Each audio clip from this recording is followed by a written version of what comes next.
Good morning students. आज हम study करेंगे इलेक्ट्रॉनिक कॉन्फ़िगरेशन के बारे में। Okay, it is about the last topic for atomic structure, that is about the electronic configuration. You know, electronic configuration mean to say what? The arrangement of electrons in the orbitals of an atom.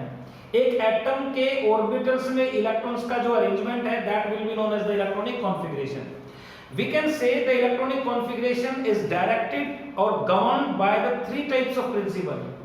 One is known as the Above principle, another is about Hund's rule of maximum multiplicity, and third is about Pauli's exclusion principle. Okay, so one by one study करेंगे Above principle, Hund's rule of maximum multiplicity, and Pauli's exclusion principle.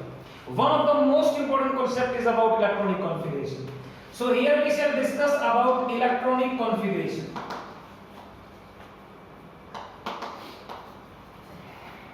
You know, this is the base of the chemistry, electronic configuration. So we can say the arrangement of electrons in orbitals of an atom.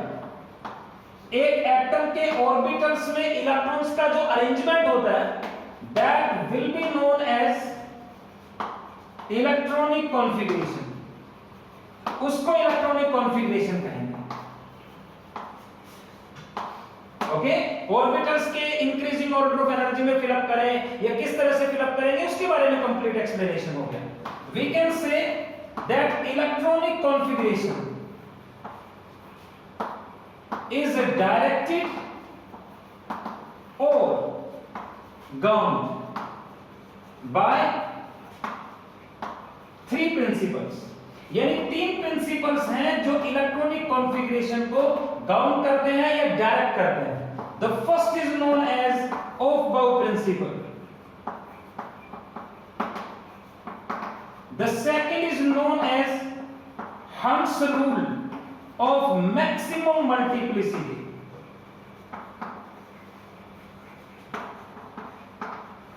Okay, and the third is about Pauli's exclusion principle. बहुत important concepts हैं. The Pauli's exclusion principle is there. So one by one इनको study करेंगे and after that we shall discuss about electronic configuration. So first of all we shall discuss about Above principle. What do you mean by Above principle? Very simple concept. So first of all we shall discuss about the Above principle.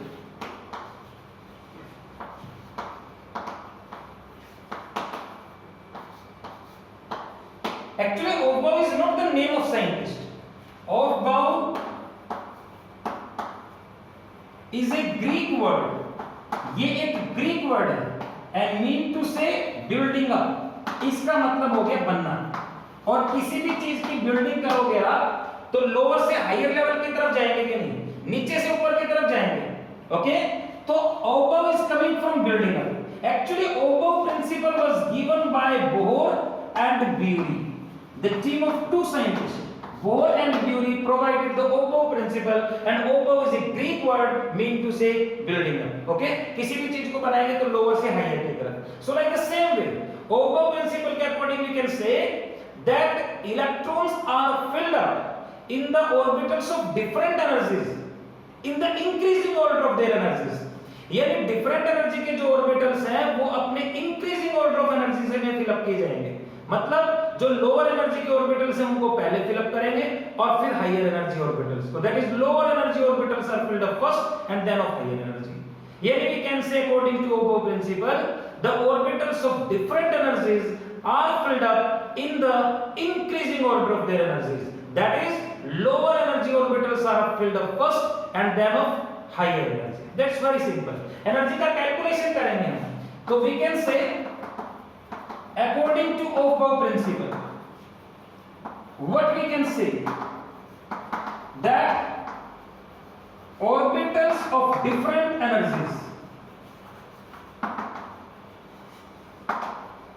are filled up in the increasing order of their energies. in the increasing order of their energies. Mean to say that is lower energy orbitals, यानी lower energy के जो orbitals are filled up first and then of higher energy, और फिर ज्यादा energy के orbitals को fill up करेंगे। Clear है? That's very simple. अब ऑर्बिटल्स की एनर्जीज का कांसेप्ट कैसे क्रिएट करेंगे? So we can say let us consider 1s orbital, 2s, एक सबसेल के सारे ऑर्बिटल लिख देंगे। ओके, नंबर ऑफ ऑर्बिट्स जो that is going on to be increasing from top to bottom, यानी n जो है वो इंक्रीज कर रहा है, सो 3s ले लेंगे, ये लेट 4s, 5s, 6s और 7s। मैक्सिमम जो एलिमेंट 718, तो वो 7th सेल तक कवर कर लेंगे। ओके, उसके बाद फिर s सब सेल के सारे ऑर्बिटल्स हो गए। उसी तरह से फिर 2p कर सकते हैं। 1p तो एग्जिस्ट ही नहीं करेगा, आपको पता है, क्योंकि 1p के लिए जो n है वो भी 1 हो गया, और p के लिए जो l है वो भी 1 हो गया, और n और l तो इक्वल हो ही नहीं सकते। You know l is always equal to n minus 1, यानी n अगर 1 है तो l तो मैक्सिमम 0 ही हो सकता है। तो ये तो पॉसिबल ही नहीं है, यानी क्वांटम नंबर्स इसको अलाउ ही नहीं कर रहे 1p ऑर्बिटल को, तो 1p तो एग्जिस्ट ही नहीं करेगा। सो 2p, 3p, 4p, 5p, 6p, 7p। तो इस टेबल के थ्रू हम एनर्जी जो है ऑर्बिटल्स की वो अरेंज कर देंगे। इसी तरह से फिर d की अगर बात करें तो 3d, 4d, 5d, 6d, 7d। It is 4f, it is 5f, it is 6f and it is 7f। Okay, और एनर्जी को अरेंज करने के लिए इस वे से एरोस क्रिएट करेंगे। तो देखो सबसे पहले 1s ऑर्बिटल क्रिएट हो गया, क्या नाम है, कट हो रहा है, तो इसका मतलब लोवेस्ट एनर्जी हो गई 1s ऑर्बिटल की। बीच में से वापस जाएंगे और फिर क्लोज कर देंगे। और that's so simple, just like that. ये डायरेक्शन है एरोस का, लाइक दैट।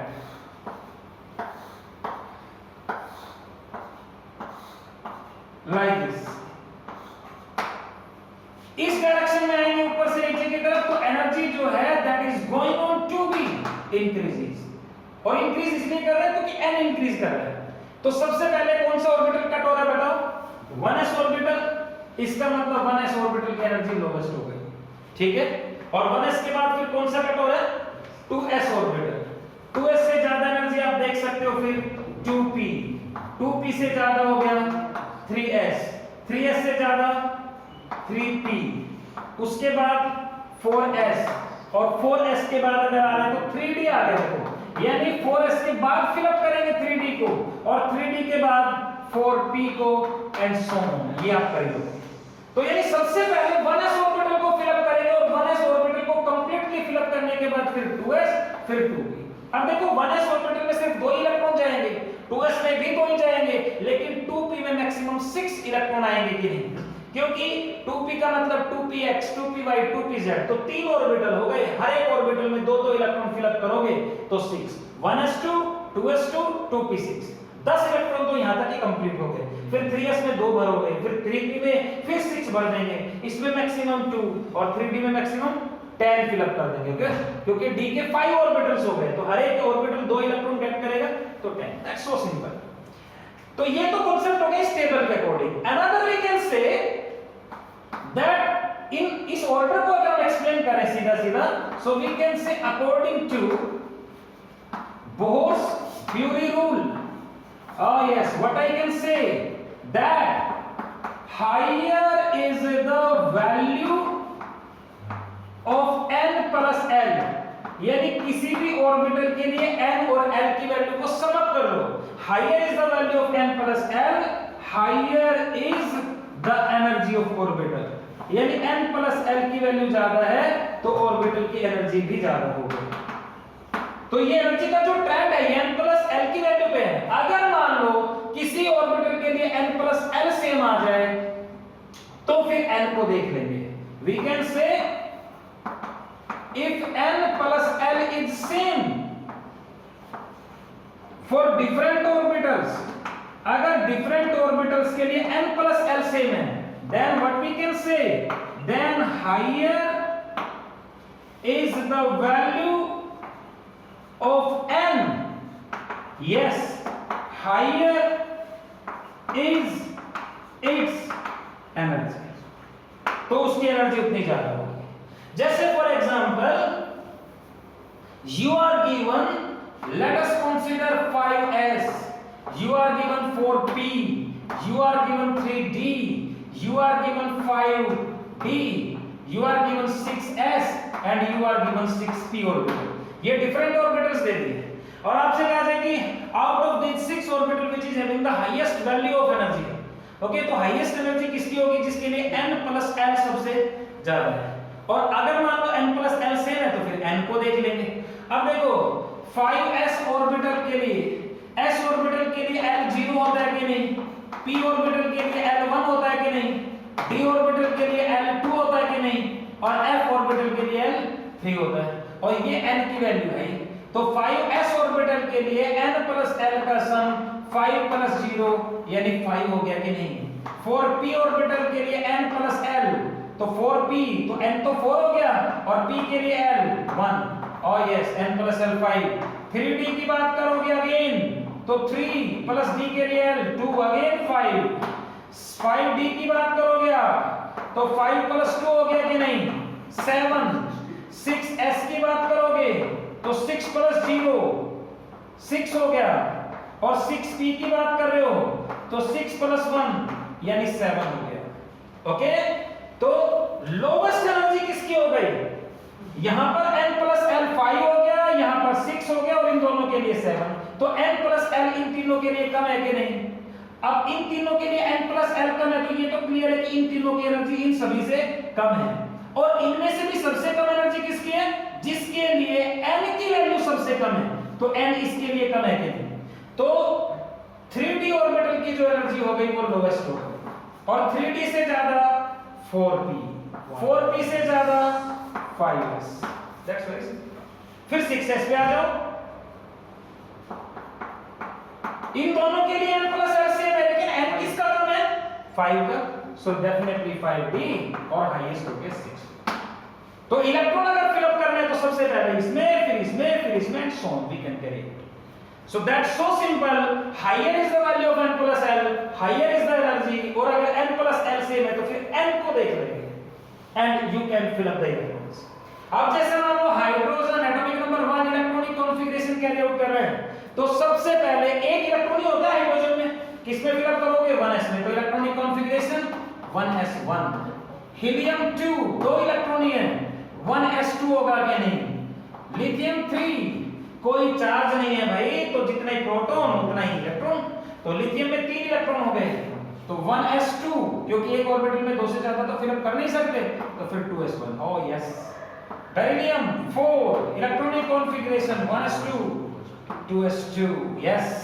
उसके बाद boron 5 it is 1s2 it is 2s2 और फिर 2p, लेकिन आपको पता है 2px होता है, 2py होता है और 2pz होता है, तो एक इलेक्ट्रॉन यहां रखोगे।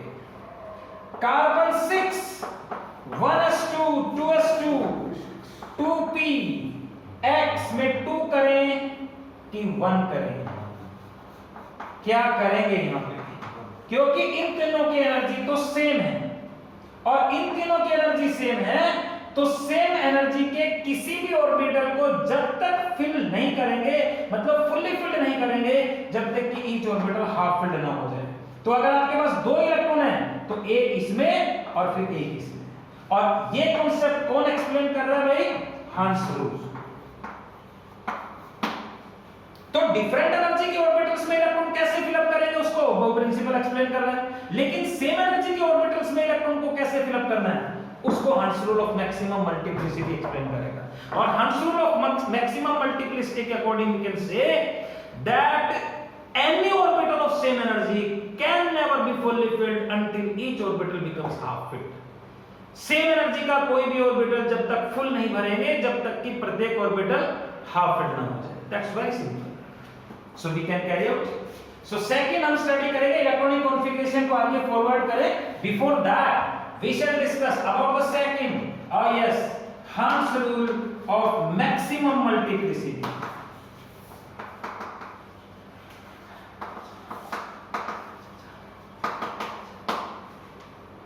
And Hund's rule of maximum multiplicity. So we can say, अब देखो सबसे पहले कंसेप्ट ये करते हैं कि मैक्सिमम मल्टीप्लिसिटी का मतलब क्या है। अब जैसे मान लो आपके पास 2px ऑर्बिटल है, आपके पास 2py ऑर्बिटल है और 2pz ऑर्बिटल है, ये तीन ऑर्बिटल हो गए, ओके, और आपके पास तीन इलेक्ट्रॉन है। तो हंस रूल के अकॉर्डिंग कांसेप्ट क्या है, एक इलेक्ट्रॉन इसमें भरेंगे, एक इसमें भरेंगे और एक इसमें भरेंगे। क्लियर है? अगर मान लो हंस रूल को वॉयलेट कर रहे हैं, ओबे ना करें, तीन इलेक्ट्रॉन है, मैंने दो इसमें भर दिए और फिर इसको फिलअप करने के फिर ये जो कांसेप्ट है, ये जो रिप्रेजेंटेशन है, ये हंस रूल को वॉयलेट कर रहा है, ओके, और ये हंस रूल को ओबे कर रहा है। तो इसमें क्या करेंगे, अब देखो यहां पर अगर आप टोटल स्पिन देखते हो, plus half plus half plus half, upward है क्लॉकवाइज स्पिन, तो इसका जो टोटल स्पिन बना वो 3/2 बना के नहीं। और यहां पर अगर आप टोटल स्पिन देखोगे तो प्लस हाफ, ये minus half, clockwise plus half, anti clockwise minus half, तो फिर ये तो जीरो ही हो गया, बस टोटल स्पिन यहां पर 1/2 है। तो एक फैक्टर होता है मल्टीप्लिसिटी फैक्टर, जो कि स्टेबिलिटी का रिफ्लेक्शन है, यानी higher is the value of multiplicity, higher will be the stability. तो जो m है वो 2s + 1 होता है। तो यहां पर जो मल्टीप्लिसिटी आपके पास that is 2, total spin 3/2 plus 1, so definitely that will come out to be 4, okay, और यहाँ पर जो multiplicity है वो 2, total spin 1/2 plus 1, so that will come out to be 2. so maximum multiplicity बताओ किसकी आ रही है, इस कॉन्फ़िगरेशन से। तो इस कॉन्फ़िगरेशन की जो मल्टीप्लिसिटी है वो मैक्सिमम है, इसलिए ये ज्यादा स्टेबल है और इसलिए हंस रूल के अकॉर्डिंग ये कॉन्फ़िगरेशन होना चाहिए। So that is the concept of Hund's rule of maximum multiplicity, यानी वो कॉन्फ़िगरेशन जिससे मल्टीप्लिसिटी मैक्सिमम आएगी वो ज्यादा स्टेबल होगा और फिर वही कॉन्फ़िगरेशन हम कैरी आउट करेंगे। ठीक है भाई, so higher is the multiplicity, higher is the stability. m जो फैक्टर है this is known as multiplicity, okay बेटा, और ये मल्टीप्लिसिटी का जो फैक्टर है, सो मल्टीप्लिसिटी जो है वो एक्चुअली रिफ्लेक्ट कर रहा है स्टेबिलिटी को। Yes, higher is the multiplicity, higher will be the stability. तो इस इलेक्ट्रॉनिक कॉन्फ़िगरेशन की स्टेबिलिटी ज्यादा है, मल्टीप्लिसिटी ज्यादा है, इसलिए तो यही कैरी आउट करेंगे। And that is the concept what, that according to, लिख लेना Hund's rule, what I can say, any orbital of same energy cannot be fully filled until each orbital becomes fully filled। जब तक कि प्रत्येक orbital fully filled ना हो जाए, कि sorry, until each orbital becomes half filled। जब तक कि प्रत्येक ऑर्बिटल हाफ फिल्ड ना हो जाए, किसी को भी फुल्ली फिल्ड नहीं करेंगे। तो आपके पास तीन इलेक्ट्रॉन है, तो एक 2px में, एक 2py में, एक 2pz में, उसके बाद फिर अगर मान लो चार इलेक्ट्रॉन है तो 1 2 3, फिर फोर्थ इलेक्ट्रॉन यहां पर फिलअप करेंगे, फिर फिफ्थ इलेक्ट्रॉन यहां पर फिलअप करेंगे और फिर सिक्स्थ इलेक्ट्रॉन यहां पर फिलअप करेंगे। ठीक है, एक ऑर्बिटल में दो इलेक्ट्रॉन का कॉन्फ़िगरेशन कैसे करना है, दो इलेक्ट्रॉन का अरेंजमेंट कैसे करना है, ये पोलीज एक्सक्लूजन प्रिंसिपल कहता है। Pauli's exclusion principle determines the representation of two electrons in an orbital, and according to Pauli's exclusion principle we can say that in an orbital the two electrons must have opposite spin, यानी एक orbital में जो दो electron है उनकी जो spin है वो ऑपोजिट होनी चाहिए, क्योंकि अगर सेम स्पिन के हो गए तो एक दूसरे के साथ स्ट्राइक करके रिपेल कर देंगे, अनस्टेबिलिटी क्रिएट कर देंगे एटम के अंदर।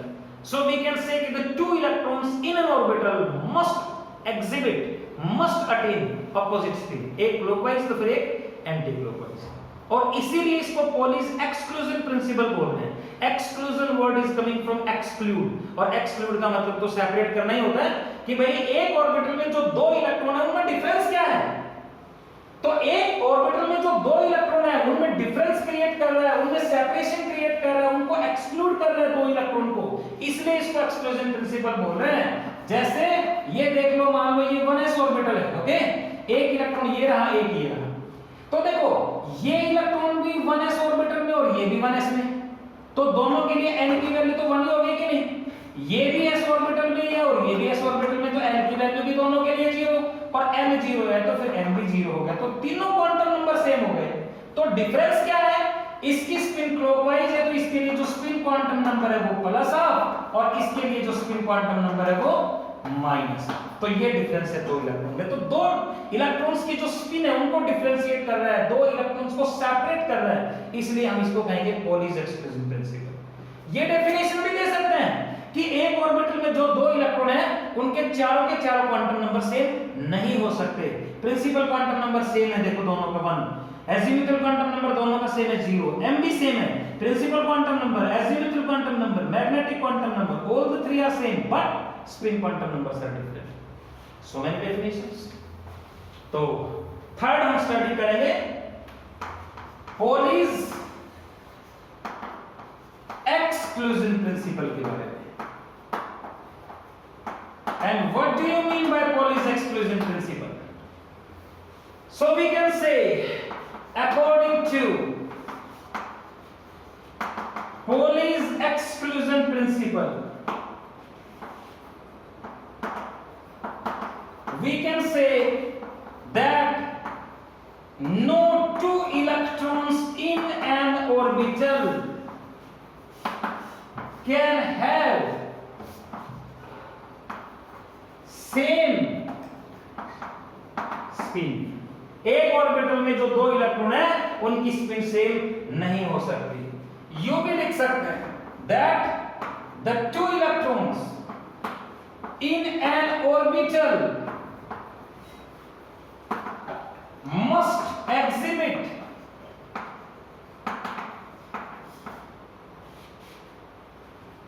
opposite spin. You भी लिख सकते हैं that the two electrons in an orbital can never have all four quantum numbers same, यानी चारों के चारों क्वांटम नंबर सेम नहीं हो सकते। और exclusion word is coming from exclude, differentiates two electrons in an orbital, एक ऑर्बिटल के दो इलेक्ट्रॉन को डिफरेंशिएट कर रहा है, so it is known as exclusion principle is there. Okay, so definitely we can say that first we have studied about Auger principle. We can say that the orbitals of different energies are filled up in the increasing order of their energies, that is lower energy orbitals are filled up first and then of higher energy. And second we can say about Hund's rule of maximum multiplicity. Any orbital of same energy cannot be fully filled until each orbital becomes half filled. And last we can say Pauli's exclusion principle, that two electrons in an orbital must have opposite spin. Okay, so it's about the three types of principle, और next lecture में हम configuration के बारे में study करेंगे। Thank you.